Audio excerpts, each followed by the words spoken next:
Hey everybody, welcome back to another exam analysis video. तो guys जैसे कि हम सब जानते हैं आज आपका एसएससी एमटीएस 2024 का 16 अक्टूबर 2024 का जो फर्स्ट शिफ्ट का एग्जाम है वो कंडक्ट कराया जा चुका है। तो गाइज जल्दी से देख लेते हैं कि किस तरह के क्वेश्चंस आज यानी कि 16 अक्टूबर के फर्स्ट शिफ्ट के पेपर में पूछे गए थे। तो गाइज इस वीडियो में हम डिस्कस करेंगे वो सारे ही क्वेश्चंस जीके के, जीएस के और इंग्लिश के क्वेश्चंस जो कि आज के पेपर में कवर हुए हैं। एंड ये भी जानेंगे कि क्या पेपर का लेवल टफ था, इजी टू मॉडरेट था या डिफिकल्टी लेवल काफी डिफिकल्ट था। Well guys let me just tell you, जिन कैंडिडेट से हमने बात करी है दे वर जस्ट टेलिंग अस कि आज का अगर जो फर्स्ट शिफ्ट का एग्जाम का लेवल देखें तो इट वाज मॉडरेटली इजी, तो उसको आप डिफिकल्ट नहीं बोल सकते हैं।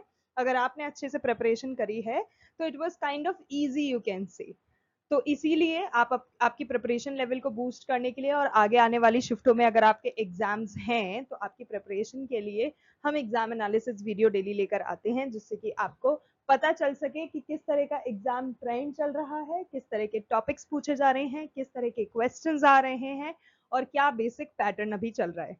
So yeah, without wasting any more time, let's get into the video and look for the questions. And yes, before getting into the questions, just a humble request, channel पर अगर नए हो अभी तक भी सब्सक्राइब नहीं करा है तो what are you guys waiting for? This is your golden opportunity to get all the informative videos related to all the competitive exams on a daily basis. ठीक है, तो चलो अब देख लेते हैं questions. तो गाइज नंबर 1 क्वेश्चन जो कि आज के पेपर में पूछा गया था वो था कि when did Indian mineral policy come into force. तो गाइज जो इंडियन मिनरल पॉलिसी है वो 1948 में it came into force. So 1948 is the correct answer. Next question पूछा गया था मुख्यमंत्री वृक्ष संपदा योजना जो है this is related to which state.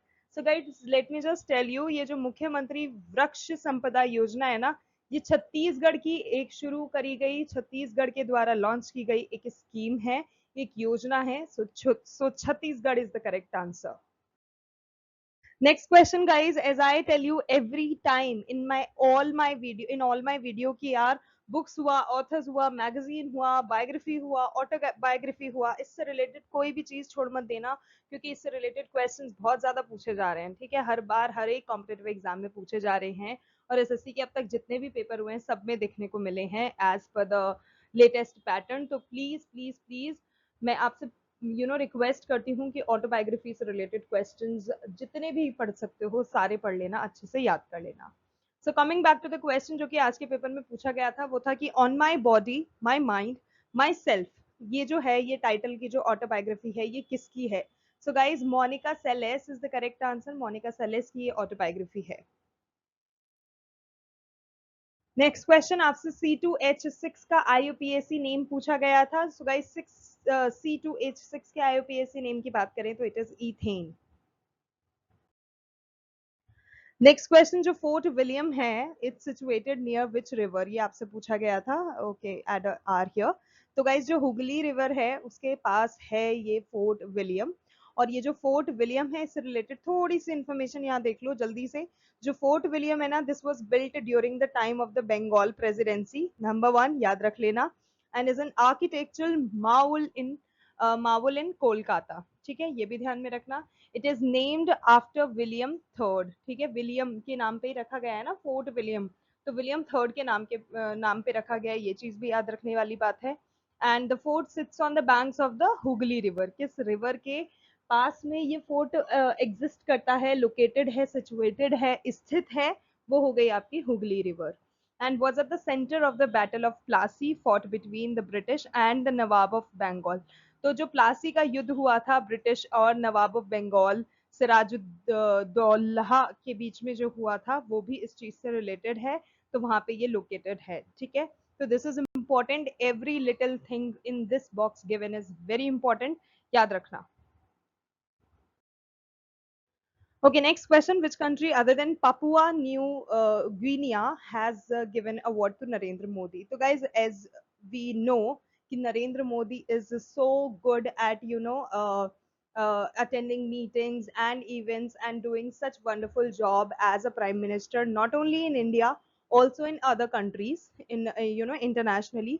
तो उस चीज़ के लिए, उनके कॉन्ट्रीब्यूशंस के लिए, उनके अच्छे काम के लिए उनको काफ़ी नेशंस ने अवार्ड भी दिए हैं, जिसमें दो कंट्रीज का नाम यहाँ पे मैं लेना चाहूंगी। वन तो आपको ऑप्शन में, सॉरी, वन तो आपको क्वेश्चन में ही दे दिया था, दी पापुआ न्यू गुइनिया है। इसके अलावा एक और कंट्री है जिससे उन्हें अवार्ड मिला था, वो है फीजी। तो फीजी आपको याद रखना है, ठीक है। इंडिया के जो प्राइम मिनिस्टर हैं Narendra Modi has not only received award from Papua New Guinea but also from Fiji. तो ये दो नाम आपको ध्यान में रखने हैं। Next question है, the procedure for passing appropriation bills in the state legislature is outlined in which article? So guys, ये जो particular चीज है related to the state legislature thing, ये आपकी आर्टिकल 204 यानी कि आर्टिकल 204 में मौजूद है। अगला है किलाई कुहना मॉस्क जो है ये किसके द्वारा बनाई गई थी? तो गाइज जो शेरशाह सूरी थे उन्होंने 1541 में इस किलाई कुहना को बनवाया था। तो ये तीनों चीज आपको याद रखनी है। किसने बनवाया? शेरशाह सूरी ने। कब बनवाया? 1541 में। क्या बनवाया? किलाई कुहना मॉस्क। नेक्स्ट क्वेश्चन, टुलूनी जो फेस्टिवल है, टुलूनी ये किस पर्टिकुलर स्टेट में सेलिब्रेट किया जाता है? तो इसका करेक्ट आंसर है नागालैंड। सो गाइज ये जो टुलूनी फेस्टिवल है ना, ये नागालैंड की सारी कम्युनिटीज जो हैं वो सब इसको काफी हर्ष और उल्लास के साथ सेलिब्रेट करती हैं। और बात करें ये फेस्टिवल कब आता है, तो गाइज मिड ईयर, जिसे आप कहते हो जून जुलाई के आसपास, in the month of July, है ना। मिड ईयर जब ही होता है ना, तो जुलाई में इस पर्टिकुलर फेस्टिवल, टुलूनी फेस्टिवल को नागालैंड में सेलिब्रेट किया जाता है। ओके, नेक्स्ट अप इज प्रधानमंत्री रोजगार प्रोत्साहन योजना, in short which is PMRPY। Full form अच्छे से याद रखना, फुल फॉर्म काफी पूछी जाती है। तो प्रधानमंत्री रोजगार प्रोत्साहन योजना, ठीक है। अब देखो फुल फॉर्म से ही आपको पता पड़ गया कि ये चीज किससे रिलेटेड है। ये है रोजगार यानी कि एम्प्लॉयमेंट से रिलेटेड, प्रोत्साहन यानी कि उस चीज को एनकरेज करने के लिए। तो दिस इसीलिए एब्रिविएशंस का ही फंडा काफी सही रहता है। अगर आपको उसका फुल फॉर्म पता है ना, तो आप उसका आधे से ज्यादा, मतलब आपको ये तो पता चल ही जाएगा कि वो इस चीज से रिलेटेड है। अब जैसे कि अब हमें इसमें पता पड़ गया कि जो एम्प्लॉयमेंट है उसको एनकरेज करने के लिए ये स्कीम, ये योजना लाई गई थी। अब आपसे पूछा ये गया था कि ये कब स्टार्ट हुई थी। सो गाइस 9 अगस्त 2016 को इस स्कीम को लेके आया गया था। अब थोड़ा सा और डेप्थ में जान लेते हैं प्रधानमंत्री रोजगार प्रोत्साहन योजना से रिलेटेड। तो गाइस बेसिकली ये जो स्कीम है ये लॉन्च करी गई थी 2016-17 के बजट में, ठीक है, सेंट्रल गवर्नमेंट के द्वारा। और ये जो स्कीम है इसका जो एम है, it is to incentivise the employers for employment generation by paying the full employers EPS contribution of 12%। जो एम्प्लॉयर का कंट्रीब्यूशन होता है ना ईपीएस में, वो आपको फुल कंट्रीब्यूशन दिया जाएगा 12% का नए एम्प्लॉयज के लिए, ठीक है। और for the first 3 years of their employment and is proposed to be made applicable for unemployment persons that are unskilled and semi skilled, ठीक है। उनके लिए भी रोजगार के काफी अवसर देखने मिलेंगे। Next question, which ODC dancer was awarded with Sangeet Natak Akademi Award in 2022? तो guys Niranjan Raut is the correct answer, जिनको 2022 में मिला था। अगर आपसे पूछा जाता है कि 2023 में ये अवार्ड, यानी कि 2023 में संगीत नाटक अकादमी अवार्ड किसे मिला था, तो वो नाम है स्नेह प्रभा सामंत राय, ठीक है। ये चीज आपको ध्यान में रखनी है, दोनों नाम इंपॉर्टेंट है, दोनों नाम याद रखना। अगला है, who is that Indian musician who has been awarded with Grammy award for 4 times? तो ऐसा हमारा भारतीय संगीतकार जिसको ग्रैमी अवार्ड से 4 बार नवाजा गया है, वो पूछा गया था आपसे, वो कौन है? तो गाइज उनका नाम है पंडित रविशंकर द ग्रेट, जिनको 4 बार ग्रैमी अवार्ड्स मिल चुका है। अब क्योंकि अब हम बात कर रहे हैं कि किनको कितनी बार मिल चुका है, तो इसमें गाइज पूरी एक लिस्ट में यहाँ पे आपको दिखाना चाहूंगी, जिसमें विन्स और नॉमिनेशन दोनों का लिस्ट गिवन है। तो आप जल्दी से देख लो। तो नॉमिनी की बात करें रविशंकर जिन्हें 5 मिले हैं और नॉमिनेशन 8 में रहे हैं। जाकिर हुसैन जिनको 4 जीते हैं, 7 में नॉमिनेशन रहा है। रिकी केज को 3 मिला है, 3 में नॉमिनेशन रहा है। ए आर रहमान को 2 ईच, पी ए दीपक को भी 2 ईच, राकेश चौरसिया को भी 2 ईच, फालू को 1 वो जीते हैं, 3 नॉमिनी में रहे हैं। विश्व मोहन भट्ट को 1 मिला है, 2 नॉमिनेशन में रहे हैं। गणेश राजा गोपालन को 1 मिला है, 1 में नॉमिनेशन रहा है। Gulzar 1 each. H Sridhar again 1 win 1 nomination. Shankar Mahadevan को भी 1 नॉमिनेशन 1 विन, ठीक है। Shakti again 1 win 1 nomination. Tanvi Shah 1 nominee 1 win.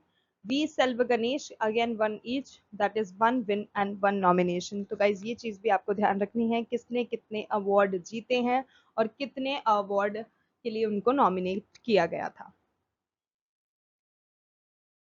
Okay next guys, अब कुछ इंग्लिश के क्वेश्चन देख लेते हैं जिसमें आपको पूछा गया था करेक्ट स्पेलिंग ऑफ वैक्यूम, ये पूछा गया था, जिसमें ये जो स्पेलिंग यहाँ पर जो मेंशन की गई है which is the correct one. VAC, बहुत से लोग क्या करते हैं VACC, CCW की जगह CCUM कर देते हैं, ठीक है गाइज, तो वो आपका गलत हो जाता है। Single C with double U is the correct spelling of vacuum. Next है what is the meaning of the idiom. Idiom again a bolt from the blue. A bolt from the blue का मतलब आपसे पूछा गया था। तो guys जो a bolt from the blue एक ईडियम है जिसका मतलब ये होता है समथिंग इंपॉर्टेंट और अनयूजुअल दैट हैपेंस सडनली और अनएक्सपेक्टेडली, ठीक है, ये हो गया आपका ईडियम का मतलब। अगला आपसे एंटोनिम और सिनोनिम पूछे गए थे इन तीनों वर्ड्स के, तो एम्पलीफाई, फ्लक्चुएट और इंडेफिनिट, ये 3 वर्ड्स हमारे पास हैं, इसमें जल्दी से उनके सिनोनिम्स और एंटोनिम्स देख लेते हैं। तो गाइस सिनोनिम्स ऑफ एम्पलीफाई की अगर हम बात करें तो louden, turn up, increase, boost, step up, raise, magnify, intensify, escalate, swell और हाइटन, ये जो है ये एम्पलीफाई करने के सिनोनिम्स हैं, that you are amplifying something. Antonyms देख लेते हैं, तो एंटोनिम्स में है रिड्यूस, क्वाइटन, लेसन और अबेट, ये जो 4 हैं ये एंटोनिम्स हैं एम्पलीफाई के। अगला आप सिनोनिम्स फ्लक्चुएट के देख लेते हैं, तो उसमें हो गया vary, differ, shift, change, alter, waver, swing और ऑसिलेट, ये कुछ सिनोनिम्स हैं फ्लक्चुएट के। एंटोनिम्स की बात करें तो गाइस बी स्टेडी, ठीक है, फ्लक्चुएशन का जो एंटोनिम है वो है be steady. Synonym of indefinite देख लेते हैं, unknown, indeterminate, unspecified, unlimited, unrestricted, undecided, undetermined, undefined और unfixed, ये कुछ synonyms हैं indefinite के। नेक्स्ट एंड नेक्स्ट हाँ एंटोनिम्स ऑफ इंडेफिनिट में फिक्स्ड, लिमिटेड और क्लियर, ये कुछ इंडेफिनिट के एंटोनिम्स हैं। Okay now back to the question, in Ain i Akbari which crop description is not given. तो गाइज आइन ए अकबरी जो है ये अकबर के द्वारा लिखी गई एक पुस्तक है जिसमें क्रॉप्स के बारे में भी चीजें मेंशन करी गई हैं। तो कुछ ऐसी क्रॉप्स जिनके बारे में उसमें मेंशन किया गया है वो इस प्रकार है। तो उसमें हो गया चना, उच्च प्रोटीन स्रोत के लिए, मूंग पोषण के लिए महत्वपूर्ण, बेसन चने से बना विभिन्न व्यंजनों में उपयोग आने के कारण, गन्ना चीनी उत्पादन के लिए एक मुख्य फसल है, खरबूजा फल के रूप में लोकप्रिय। तो गाइज इन क्रॉप्स के बारे में उस बुक में मेंशन है। इसके अलावा कोई भी क्रॉप का नाम आता है, ऑप्शन में कुछ भी दिया जाता है तो वो आपका आंसर हो जाएगा।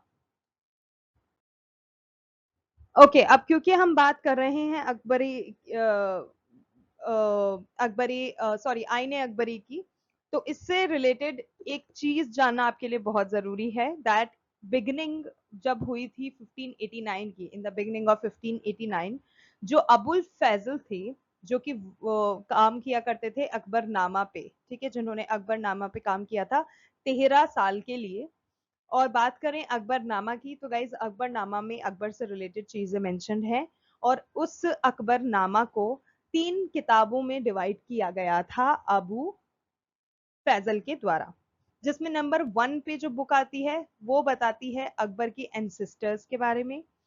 जो सेकंड बुक आती है वो रिकॉर्ड करती है वो सारे अकबर का जो शासनकाल था, अकबर का जो एम्पायर, जब वो उनका रेन यानी कि जब उनका शासन चल रहा था उससे रिलेटेड जितने भी इवेंट्स हैं वो रिकॉर्ड करती है नंबर सेकंड बुक। और थर्ड जो है वो हो गई आपकी आईने अकबरी, जिसमें अकबर का administration, house hold, army, revenues और ज्योग्राफी जो है इस एम्पायर की वो सारा कवर करा है। और उसमें काफी रिच डिटेल्स भी प्रोवाइड कराई हैं about the traditions and the culture of the people जो कि भारत में रहते हैं। कुछ स्टैटिस्टिकल डिटेल्स भी दी गई हैं जिसमें क्रॉप्स, यील्ड्स, प्राइसेस, वेजेस और रेवेन्यू को भी कवर करा है। तो अगर आपसे पूछा जाता है क्या क्या चीजें कवर हुई हैं आईने अकबरी में, तो आप ये सारी चीजें बता सकते हो, अब आपको पता है। ठीक है। Okay, next question, where was राष्ट्रमंडल खेल 2022 ऑर्गेनाइज्ड? तो गाइस ये बर्मिंघम के ब्रिटेन के बर्मिंघम में ऑर्गेनाइज किया गया था। अगला है which layer of the earth is called nife? तो guys core is the correct answer. और बात करें अर्थ की, तो अर्थ जो है it comprises of 4 separate layers, अलग अलग 4 लेयर होती हैं। ठीक है, 1 2 3 4 इस तरह से। जबकि जियोलॉजिस्ट जो हैं वो ऐसा मानते हैं कि जो अर्थ है, that as the earth cooled, the heavier and denser material sank into the center and जो लाइटर वंस होते हैं वो ऊपर की तरफ आ जाते हैं। और इसी के कारण जो आउटर मोस्ट लेयर है अर्थ की वो बहुत ही लाइट मटेरियल से बनी हुई है, जैसे कि रॉक्स एंड ग्रेनाइट्स। और जो इनर मोस्ट लेयर है वो निकल और आयरन की बनी हुई है। ठीक है, अब डिफरेंट लेयर्स ऑफ अर्थ अब हम देख लेते हैं।